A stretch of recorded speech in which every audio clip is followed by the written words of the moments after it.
ఇంకో దారుణమైన సంఘటన మన కేరళ రాష్ట్రంలో చోటు చేసుకుంది.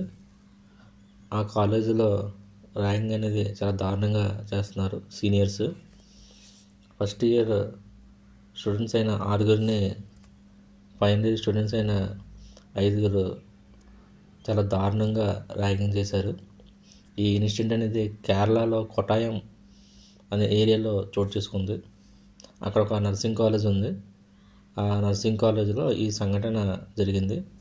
అక్కడ ఉన్న జూనియర్స్పై సీనియర్స్ చాలా దారుణంగా ర్యాగింగ్ చేస్తున్నారు. న్యూడ్ ఫొటోస్ తీసి వేధిస్తున్నారు. వాళ్ళకి ఆల్కహాల్ కోసం డబ్బులు ఇమ్మని మరీ ర్యాగింగ్ చేస్తున్నారు. అక్కడితో ఆగక ఇంకా ఎంత దారుణంగా బిహేవ్ చేస్తున్నారంటే ఆ స్టూడెంట్స్ యొక్క ప్రైవేట్ పార్ట్స్కి డంబుల్స్ వేలాడదీసి ఆనందిస్తున్నారు.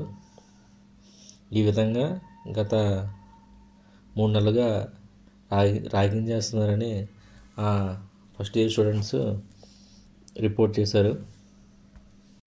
ఇక్కడితో ఆ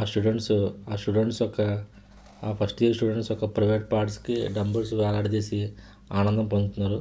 అలాగే ఆ ఫస్ట్ ఇయర్ స్టూడెంట్స్ని తీవ్రంగా గాయపరిచి అరుస్తుంటే ఆ గాయాలపై కెమికల్స్ పూసి మరి ఇంకా దారుణంగా వేధించారు. అట్లాగే వారు అరుస్తుంటే వారి నోట్లో స్ప్రేస్ కొట్టేవారు.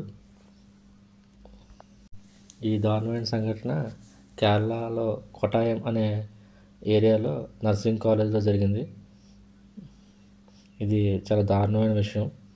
పాపం వాళ్ళు చాలా ఇబ్బంది పడుతున్నారు. ఆల్రెడీ పోలీస్ కంప్లైంట్ కూడా ఇచ్చారు. ఆల్రెడీ సీనియర్స్ ఒక 5 అరెస్ట్ చేసినట్టు విచారణ తెలిసింది. ర్యాగింగ్ని కంప్లీట్గా అరికట్టాలి, లేకపోతే ఎంతోమంది ప్రాణాలు కోల్పోతారు.